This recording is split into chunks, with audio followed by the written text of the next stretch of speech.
سارے چال چلن میں پاک بنو۔ تو پاکیزگی جیسے میں نے بتایا کب آتی ہے؟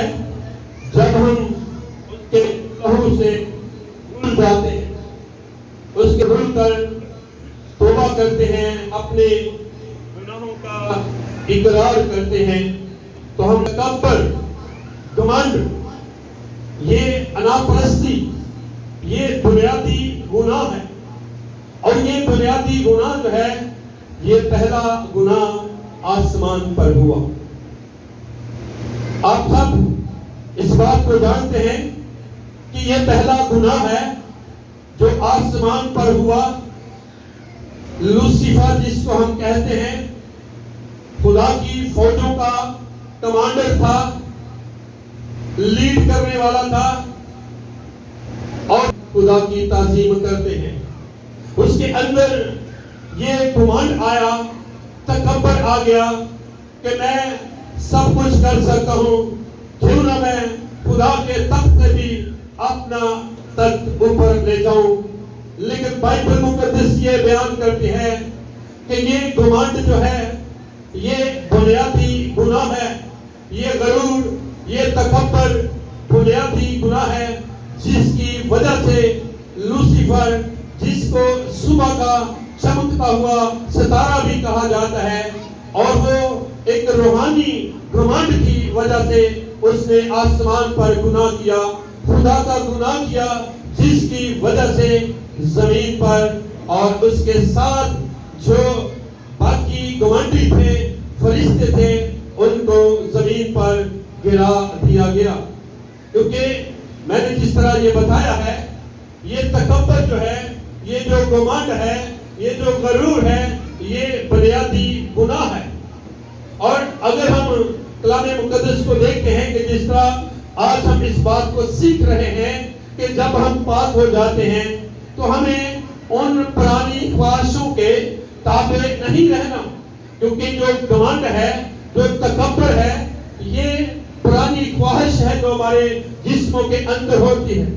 جب ہم اس طرح کا کام کرتے ہیں، بہت سارے ایسے لوگ ہیں جن کے اندر جب روحانی طور پر بھی کام کرتے ہیں تو روحانی گھمنڈ جو ہے یہ نہایت ہی خطرناک ہے۔ کیوں لوسیفر کو آسمان سے گرایا گیا؟ کیوں اس جگہ سے جہاں پر خدا کی حضوری تھی، جہاں پر خدا رہتا تھا، وہاں سے اس کو زمین پر گرا دیا؟ اس کی وجہ کیا تھی؟ اس کا سبب کیا ہوا کہ اس کی زندگی میں تکبر آ گیا، اس کی زندگی میں گھمنڈ آ گیا؟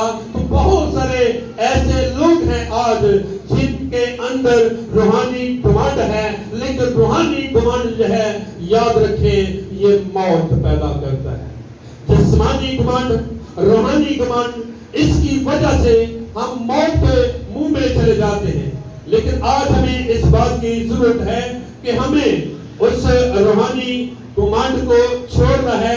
جس طرح کلام مقدس میں ہم نے یہ پڑھا ہے، اونچی آنکھیں یعنی گھمنڈ جو ہے، غرور جو ہے، تکبر کو ہم نے چھوڑنا ہے، کیونکہ یاد رکھیں خدا کبھی بھی ایسے لوگوں کو پسند نہیں کرتا جو گھمنڈی ہیں، جن کے اندر روحانی گھمنڈ ہے۔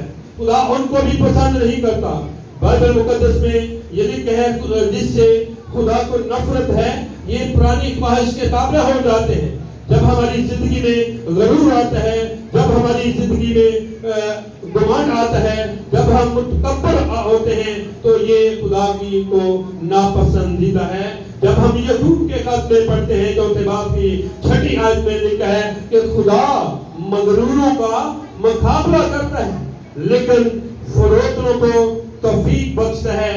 لیکن جب جو پرانی خواہشوں کے تابع ہو جاتے ہیں، خدا یہ چاہتا ہے کہ ہم پرانی خواہشوں کے تابع نہ رہیں، بلکہ خدا ہمیں اس بات کی توفیق دیتا ہے کہ ہم اس کی مرضی کو پورا کریں۔ کلام مقدس میں یہ بھی مرقوم ہے کہ بے دلوں اپنے دلوں کو پاک کرو، کیونکہ ہمارا خدا پاک ہے اور پاکیزگی کو پسند کرتا ہے۔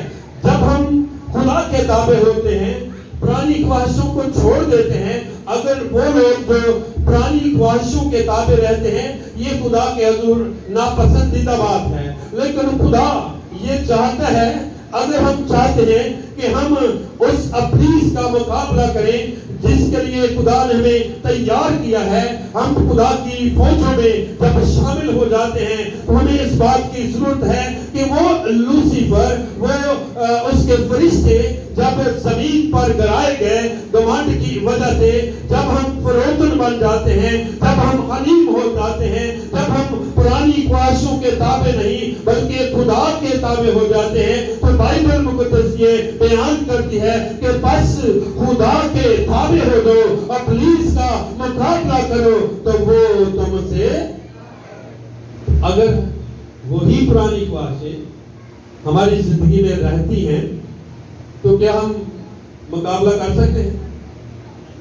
ہم کس کی مان رہے ہیں؟ بلند آواز، اگر پرانی خواہشیں ہی ہماری اندر رہتی ہیں تو ہم کس کے تابع ہیں؟ ہم ابلیس کے تابع ہیں، ابلیس کی مرضی کے مطابق چلتے ہیں، جو وہ چاہتا ہے، کیونکہ ابلیس یہ جو اس نے بنیادی گناہ کیا اور وہ بھی ہماری زندگیوں میں آ کر جسمانی اور روحانی گھمنڈ کو پیدا کرتا ہے۔ بہت سارے ایسے لوگ جن کے اندر یہ روحانی گھمنڈ ہوتا ہے، جو دعا کر سکتے ہیں، جو کلام بھی سنا سکتے ہیں، بہت دفعہ ایسے لوگ بھی ہیں